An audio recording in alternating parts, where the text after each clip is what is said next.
I've got my setup here for the dome controller on this astromech droid that I'm working on.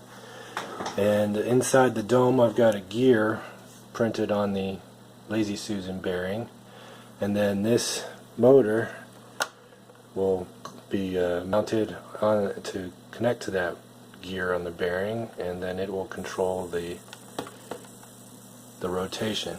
Now, so what I've got here is just a quick test to see how hard it would be. I've got the Arduino Uno and a Spektrum DX7 radio and receiver.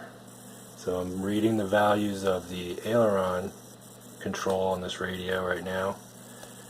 That's then being converted into the signal that's required for the Cytron motor controller, and then that is controlling the motor, and it all works pretty darn well.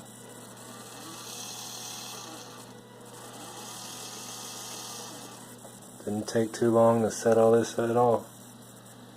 So it's all being powered by a 11.1 volt LiPo right now. So nice.